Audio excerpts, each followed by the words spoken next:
السلام علیکم، سہیل خان اپنے یوٹیوب چینل میں آپ سے مخاطب ہے۔ ناظرین، آج سپریم کورٹ آف پاکستان نے میاں شہباز شریف کے باہر جانے کے حوالے سے وفاقی حکومت کی درخواست پر سماعت کی۔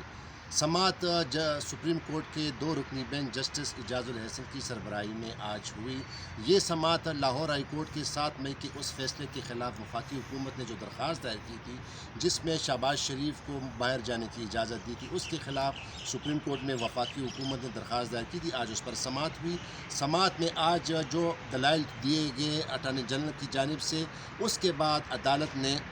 میاں شہباز شریف کو نوٹس جاری کر دیا اور لاہور ہائی کورٹ سے تمام ریکارڈ طلب کر لیا۔ آج عدالتی کارروائی میں کیا ہوا، کیا تفصیلات ہیں، اٹارنی جنرل کے کیا دلائل تھے، عدالت کے کیا ریمارکس تھے، میرے ساتھ سپریم کورٹ کے بہت ہی بڑے ایکٹیو اور سینئر رپورٹر جانزیب عباسی اس وقت موجود ہیں۔ جانزیب عباسی سے اس کے بارے میں پوچھتے ہیں۔ Jahanzeb Abbasi, thank you very much for joining me. Jahanzeb, یہ بتائیے گا کہ آج عدالت میں اٹارنی جنرل خالد جاوید صاحب نے کیا ایسے قانونی دلائل پیش کیے جس پر سپریم کورٹ آف پاکستان نے شہباز شریف کو نوٹس جاری کر دی اور لاہور ہائی کورٹ سے ریکارڈ طلب کر لیا؟ بہت شکریہ سہیل خان صاحب۔ آج تو اس کیس کی پہلی سماعت تھی اور بہت زیادہ قانونی دلائل آج کی سماعت میں نہیں دیے گئے، لیکن آج کی اس کیس کی سماعت کے دوران اٹارنی جنرل خالد جاوید خان، ان کا جو بنیادی اپنے دلائل کا مرکز تھا وہ یہ تھا کہ جب لاہور ہائی کورٹ میں یہ کیس زیر سماعت تھا تو اس وقت جو پروسیس اڈاپٹ کیا گیا، یعنی بلیک لسٹ سے شہباز شریف کا نام نکالنے کے لیے جو عدالتی کارروائی ہوئی، اس کے اوپر انہوں نے تحفظات کا اظہار کیا۔ اگر ہم وزارت داخلہ کی اپیل جو کہ سپریم کورٹ میں لاہور ہائی کورٹ کے فیصلے کے خلاف دائر ہوئی ہے، اس کو اگر ہم دیکھیں تو اس میں بھی یہی موقف اختیار کیا گیا ہے کہ لاہور ہائی کورٹ نے اس کیس میں عجلت کا مظاہرہ کیا۔ آج اٹارنی جنرل نے بھی سپریم کورٹ کو یہی بتایا کہ ایک دن میں درخواست دائر ہوئی، اسی دن اعتراضات لگے، پھر اسی دن اعتراضات دور بھی ہو گئے اور پھر اس کے بعد اس کیس کو فکس کر لیا گیا۔ یہاں پہ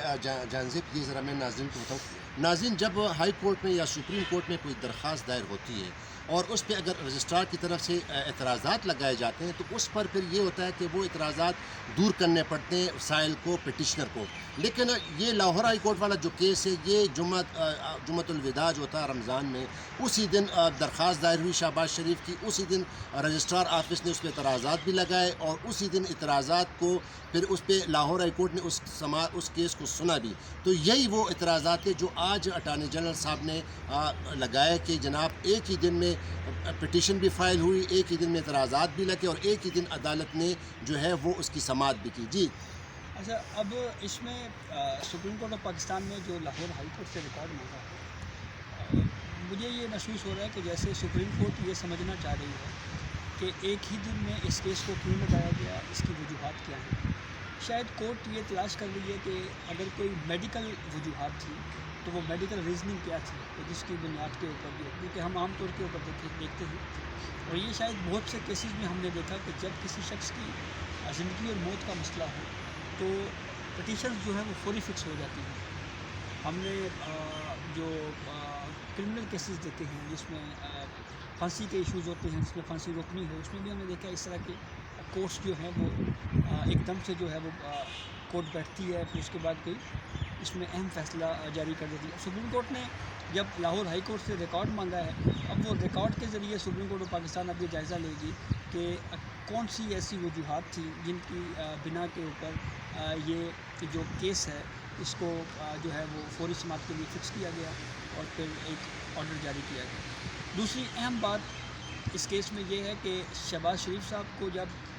بلیک لسٹ سے نام نکالنے کے حوالے سے جب ان کو ریلیف ملا تو انہوں نے جب وہ بیرون ملک جانا چاہ رہے تھے تو ایئرپورٹ پر ان کو روک لیا گیا، وہ آپ کو بھی پتہ ہے، ہمیں پتہ ہے۔ تو پھر لاہور ہائی کورٹ میں انہوں نے ایک عمل درآمد کے لیے درخواست فائل کی اور یہ کہا کہ لاہور ہائی کورٹ کا جو آرڈر ہے اس کے اوپر عمل درآمد کروایا جائے۔ اس آرڈر کو، عمل درآمد کی جو پٹیشن ہے، اس کو شہباز شریف صاحب نے کل واپس لے لیا۔ اب یہ کیونکہ اس کے بعد جو پروسیس اڈاپٹ کیا گیا اس میں امپریشن تو یہی آ رہا ہے کہ شہباز شریف کا نام جو ہے وہ بلیک لسٹ میں نہیں ہے بلکہ اب ECL میں ہے۔ اب تمام تر ایشوز کو سپریم کورٹ آف پاکستان نے ہی دیکھنا ہے. اگر ہم اٹارنی جنرل کے آرگیومنٹس کو دیکھیں تو ان آرگیومنٹ سے بھی یہی امپریشن لگا ہے کہ جیسے اٹارنی جنرل یہ کہہ رہے ہیں کہ کسی کے بیرون ملک جانے سے یا بھیجنے سے ہمیں کوئی اعتراض نہیں. ہمارا اعتراض ہے صرف پروسیس کے اوپر کہ جو طریقہ کار اپنایا گیا اس پروسیس میں جو ہے اجلت کا مظاہرہ کیوں کیا گیا, تو ہمیں اس کے اوپر شکایت ہے, تحفظات ہیں. اب سپریم کورٹ آف پاکستان نے اس تمام تر صورتحال کو دیکھنا ہے. آئندہ بدھ کو اس کیس کی سماعت جو ہے وہ ہوگی. 2 رکنی بینچ ہے, اب دیکھتے ہیں کہ بینچ کی کمپوزیشن بھی ہو سکتا ہے کہ 3 رکنی بینچ بھی ہو سکتا ہے. تو اب اس تمام تر صورتحال کے اوپر سپریم کورٹ آف پاکستان نے جواب جو ہے وہ نوٹسز کے ذریعے جو ہے وہ اب مانگا ہے. اب ظاہری بات ہے شہباز شریف کے وکیل بھی پیش ہوں گے. جب ان کی باری آئے گی تو وہ اپنے آرگیومنٹس کے ذریعے سپریم کورٹ آف پاکستان کے سامنے اپنا موقف رکھیں گے کہ لاہور ہائی کورٹ میں یہ جو کچھ یہ تمام تر پروسیس اڈاپٹ کیا گیا اس کے پیچھے ریزننگ کیا ہے. اگر کوئی سالڈ میڈیکل کی بنیاد کے اوپر اگر کوئی اس طرح کا ریلیف جو ہے وہ مانگا گیا ہوگا تو اس کو بھی کورٹ دیکھے گی. لیکن سہیل خان صاحب, یہاں پہ میں ایک چیز جو ہے وہ تواتر سے دیکھ رہا ہوں کہ پرائم منسٹر عمران خان ہوں یا ہمارے وفاقی وزراء ہوں, ہمیشہ کانسٹیٹیوشنل انسٹیٹیوشنس کے اوپر جو ہے وہ بہت زیادہ تنقید کی جاتی رہی. مثال کے طور پر جسٹس قاضی فائز عیسیٰ صاحب کا کیس آپ دیکھ لیجیے. وفاقی وزراء کس طرح سے پریس کانفرنسز کرتے رہے, پھر اس کے بعد ٹویٹر کے اوپر ٹویٹس کی جاتی رہی. وزیر اطلاعات ہیں ہمارے فواد چودھری صاحب, انہوں نے بھی ایک ٹویٹ کی, اس پہ شعر و شاعری بھی باقاعدہ کی. تو بات کرنے کا مقصد یہ ہے کہ آپ کو اگر ایک کورٹ کے فیصلے پر اعتراض ہے تو اس کے خلاف اپیل کا حق حاصل ہے. آپ اس فیصلے کے خلاف اپیل دائر کریں اور عدالتی فورم آپ کے پاس موجود ہے. لیکن اس طرح سے اگر آپ پبلکلی جو ہے وہ کسی انسٹیٹیوشن کو ہٹ کریں گے تو اس سے نہ صرف آپ خود کنٹروورشل ہیں بلکہ جو ایک پاکستان کا ایک ادارہ ہے, آئینی ادارہ ہے, وہ بھی کمزور ہوگا. اس میں اس معاملے کو بھی دیکھنا چاہیے. ہم نے یہ بھی دیکھا کہ پرائم منسٹر صاحب جو ہے وہ بعض اوقات یہ بھی کہہ دیتے ہیں کہ بھائی غریب کے لیے قانون اور ہے اور امیر کے لیے اور ہے. بھائی آپ پرائم منسٹر ہیں, کوشچن یہ ہے کہ آپ نے غریب کے لیے اور امیر کے لیے ایک قانون بنانے کے لیے یا ایک یونیورسل اور ایک مساوی قانون بنانے کے لیے آپ بطور حکومت آپ نے کیا اقدامات کیے, کون سی ایسی قانون سازی کی گئی جس میں عام آدمی کو جو ہے وہ ریلیف ملے. مطلب کئی مثالیں موجود ہیں. مثال کے طور کے اوپر اگر ہم یہ کہیں جی کہ غریب کے لیے قانون اور ہے اور امیر کے لیے اور ہے, تو اسی اصول کا فیصلہ بنی گالہ کیس میں نہیں ہوتا. ہم نے دیکھا کہ عمران خان کا جو پرائم منسٹر عمران خان کا جو گھر والا ایشو تھا ریگولرائزیشن والا, ایک طرف تو سینکڑوں گھر مسمار کر دیے گئے عام آدمی کے تھے, لیکن ایک طرف پرائم منسٹر کے جب گھر کی باری آئی تو اس کو ریگولرائز کر دیا گیا اور وہ معاملہ ابھی تک سپریم کورٹ آف پاکستان میں پینڈنگ ہے. اس طرح کے کئی اور کیسز ہیں. بلین ٹری سونامی والا کیس ہمارے سامنے ہے. ایک دفعہ اس کیس کی سماعت ہوئی, سپریم کورٹ آف پاکستان نے تمام ڈیٹیلز مانگی, وہ کیس دوبارہ فکس نہیں ہوا. ہو سکتا ہے آئندہ یہاں پہ میں آپ کو ذرا کٹ کروں گا. آپ نے یہ جو باتیں بتائیں اس پہ پھر اور مطلب یہ تو آج کیس کا حصہ نہیں تھا, لیکن بہرحال اگر یہ دیکھا جائے کل جب لاہور ہائی کورٹ سے میاں شہباز شریف نے اپنی دونوں درخواستیں لے لی, تو جس طرح ہم سپریم کورٹ کی رپورٹنگ کرتے ہیں جہاں تھوڑا بہت لا ہمیں بھی آتا ہے, ہمیں بھی قانون سے تھوڑا واسطہ ہے 15-20 سال سے, تو آپ نہیں سمجھتے کہ جب وہاں پہ انہوں نے درخواستیں واپس لے لی تو یہ تو لیگل لحاظ سے پھر ایک درخواست یہ تو غیر مؤثر ہو گئی, انفرکچس ہو گئی.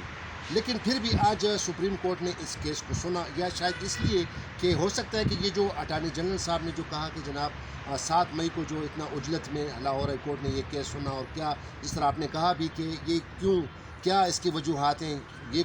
سپریم کورٹ نے یہ ایک اچھا سوال اٹھایا اور اس لیے یہ ریکارڈ منگوایا. لیکن جانزیب میں آپ کو ایک اور بات بتاؤں, یہاں پہ سوال یہ اٹھتا ہے کہ چونکہ میاں شہباز شریف نے لاہور ہائی کورٹ سے اپنی دونوں درخواستیں واپس لے لی, کیوں لے لی کہ کیونکہ حکومت نے ان کا نام اب ECL پہ ڈال دیا ہے, اور لاہور ہائی کورٹ نے ان کو کہا بھی تھا کہ جناب آپ کا تو ابھی یہ مسئلہ آ گیا, تو لہٰذا انہوں نے کل ان کے وکیل نے کہا تھا کہ ہم یہ درخواستیں اس لیے واپس لے رہے ہیں کہ چونکہ ان کا نام اب ECL میں ڈال دیا گیا ہے, تو لہٰذا اب یہ نئی درخواست دائر کریں گے. تو اب سوال یہ اٹھتا ہے کہ سپریم کورٹ نے تو آج 1 ہفتے کے لیے سماعت ملتوی کری, ان سے ریکارڈ مانگ لیا. اب اگر کل یا پرسوں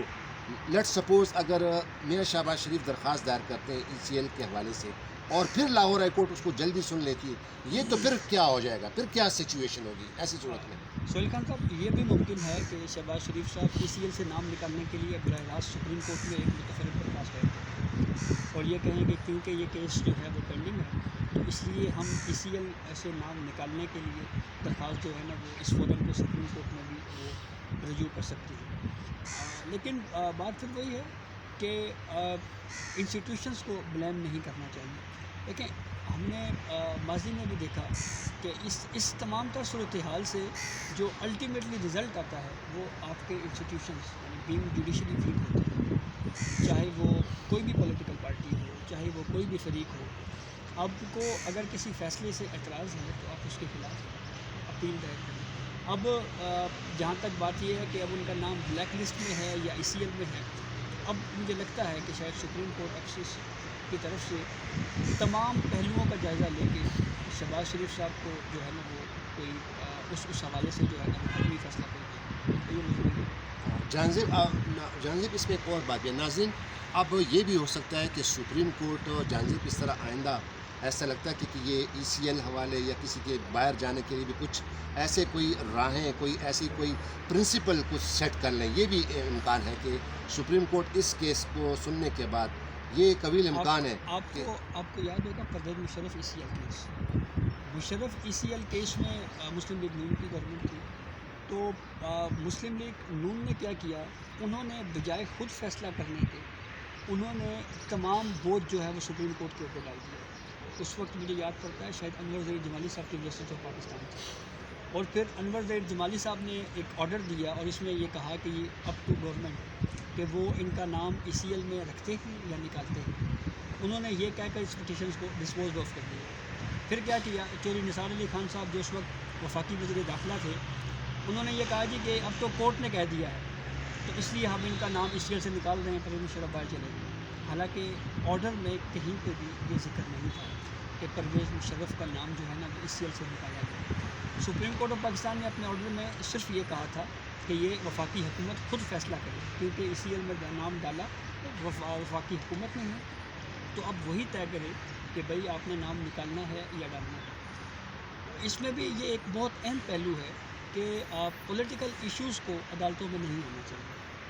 اگر یہ خالصتاً سیاسی ایشو ہے تو یہ میرے خیال میں وفاقی حکومت کو خود فیصلہ کرنا چاہیے، بجائے اس کے کہ آپ سپریم کورٹ جائیں یا کسی اور کورٹ میں جائیں۔ تو اس طرح میاں شہباز شریف کو بھی جی کہا تھا نا بالکل کہ آپ بالکل متعلقہ ایسے ہی۔ فورم میں جائیں جی بجائے بالکل کہ ایسے ہی۔ عدالتوں کو اس چیز میں گھسیٹیں۔ جی بالکل یہ اصول شہباز شریف صاحب کے اوپر بھی وہ کرتا ہے، اپلائی کرتا ہے کہ اگر دیکھیں نا، ہم اکثر دیکھتے ہیں کہ سپریم کورٹ آف پاکستان میں جو عام کیسز ہیں وہ ان کی جو زیر سماعت مقدمات ہیں، نہ صرف سپریم کورٹ بلکہ پورے ملک کی اگر ہم بات کریں، ہائی کورٹس میں، لوئر جوڈیشریز میں لاکھوں کیسز ہیں اس وقت جو پینڈنگز ہیں۔ مطلب کئی سال سے لوگ جو ہیں وہ لیٹیگیشن میں چلتے رہتے ہیں، لیکن جب پولیٹیکل کیس آتے ہیں ایک دم سے وہ فکس بھی ہو جاتے ہیں، ایک دم سے اس کے اوپر فیصلہ بھی ہو جاتا ہے۔ تو یہ بھی ممکن ہے کہ سپریم کورٹ آف پاکستان جو ہے وہ ECL کے حوالے سے ایک بڑی زبردست ججمنٹ دے دیں اور اس کو ایک باقاعدہ آئندہ کے لیے ایک اصول طے کرتے ہیں۔ جی اس کا بہت قویل امکان ہے۔ جی ناظرین، اب تک اتنے ہی، اب دیکھتے ہیں کہ اگلے سماعت پر پھر کیا ہوگا اور کیا سپریم کورٹ واقعی آنے والے فیوچر کے لیے کوئی اس طرح کے پرنسپل سیٹ کر سکتے ہیں، خاص کر ECL کے لیے، یا خاص کر باہر جانے والے جو کسی بھی سیاستدان ہو، کیا عام شہری ہو، اگر وہ باہر جانا چاہے اور ECL سے، ہو سکتا ہے کہ سپریم کورٹ اس کے لیے کوئی باقاعدہ پرنسپل سیٹ کرے۔ ایک اور ویڈیو میں دوبارہ آپ کے سامنے حاضر ہوں گے، تب تک کے لیے اجازت دیجیے۔ خدا حافظ، پاکستان زندہ باد۔